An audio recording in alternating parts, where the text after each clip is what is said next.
Entrando aqui, mistura das três cores primárias. Como é que isso acontece? E por que nós não utilizamos simplesmente a estrela de Oswald?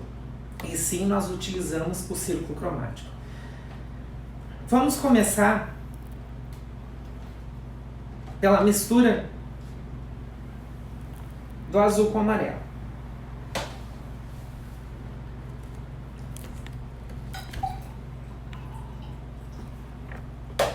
Amanhã eu vou trabalhar com vocês os reflexos.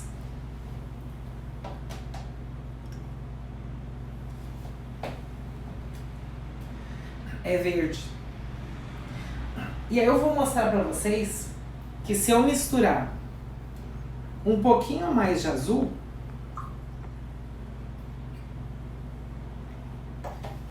esse verde ele vai ficar mais escuro. Então, quer dizer que eu tenho uma maior quantidade de verde nessa substância. Amanhã vocês vão entender o porquê que nós utilizamos o círculo cromático em nomenclatura de cor, os reflexos, como que nós fazemos esses reflexos. Porque se eu tenho cabelo vermelho mais alaranjado, eu preciso de uma maior quantidade de certa cor primária. Se eu tenho um vermelho um pouco mais escuro, eu preciso uma quantidade maior de determinada cor primária nessa composição do verde para que eu tenha neutralidade. Então a mistura do azul com amarelo dá verde. Quando eu misturo amarelo com vermelho, eu tenho um laranja. Esse laranja ele tanto pode ser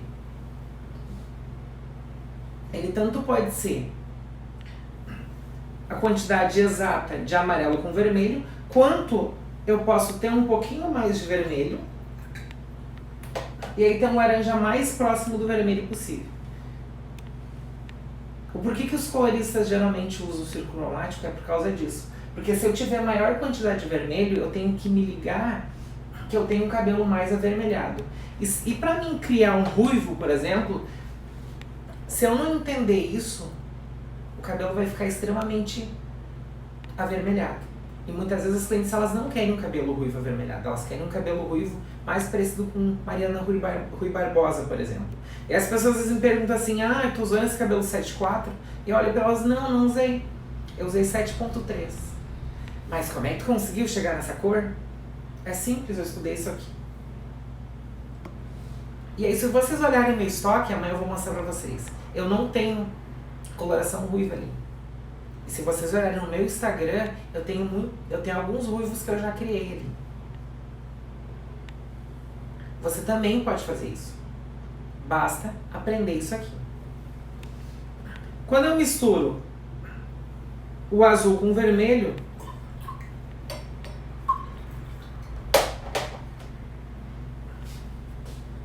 eu vou ter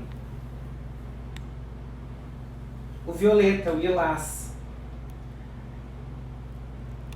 Fica claro isso pra vocês?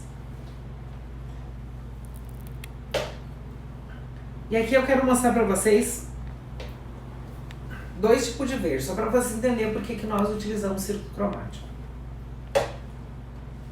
Eu tenho uma quantidade de azul, eu vou pôr um pouquinho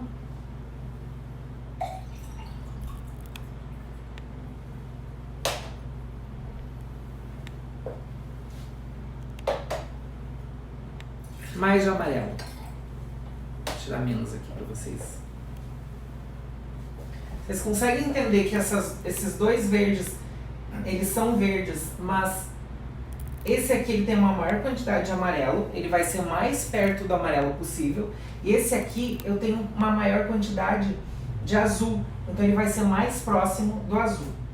Amanhã vocês vão ver que dentro de coloração nós temos alguns mate, alguns esverdeados que eles têm maior quantidade de dourado e outros maior quantidade de azul. Isso não é por acaso.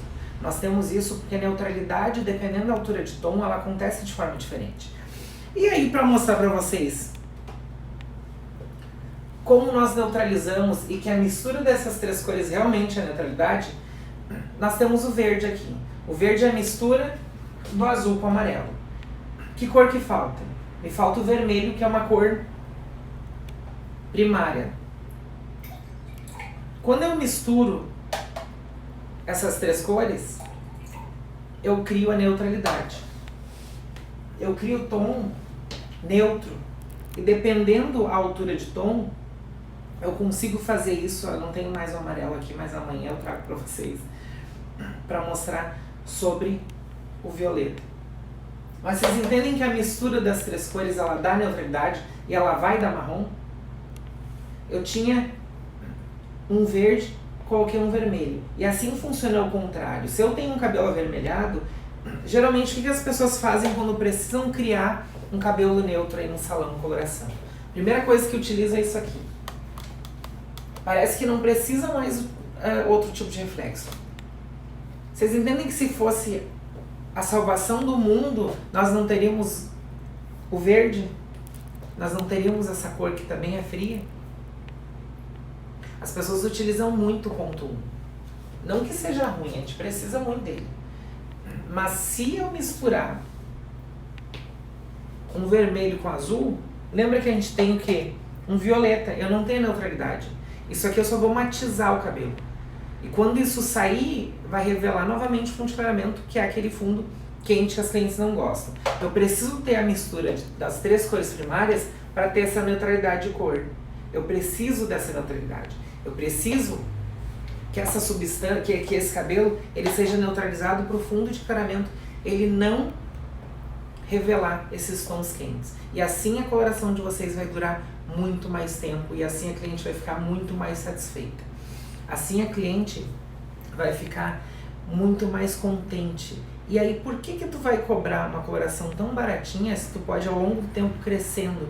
As pessoas perguntam muito assim, mas tu acha que eu não vou perder um número de cliente? Eu digo, tem que dar valor pro teu conhecimento. O quanto tu estudou para estar aí. Tu prefere atender 10 clientes a R$10 ou uma pagando R$100 por dia? Vocês já pararam para pensar nisso? E por que vocês vão cobrar isso? E por que elas vão pagar esse valor mais caro? Porque você entende e você consegue entregar o que realmente ela quer. E mesmo que às vezes o que ela quer não é bom para ela, você consegue personalizar esse cabelo e fazer o melhor que ela precisa. Então é muito importante que vocês estudem, que vocês aprendam isso aqui. Eu vou dizer para vocês, chegou a hora de vocês entenderem de como vocês vão personalizar cores aí. Ontem eu falei o porquê que você precisa aprender colorimetria da forma correta, da forma mais correta possível. Em 2021, o cabeleireiro que não conseguir dominar a colorimetria e não conseguir se destacar no mercado com isso, não vai sobreviver. As clientes, elas estão exigentes, elas querem coisas exclusivas, elas querem se sentir muito importantes e elas querem ser atendidas humanamente. Elas querem que tu olhe para elas e realce tudo que elas têm de melhor. Elas não querem ser uma cópia de reprodução que a gente vai fazendo, reproduzindo aí.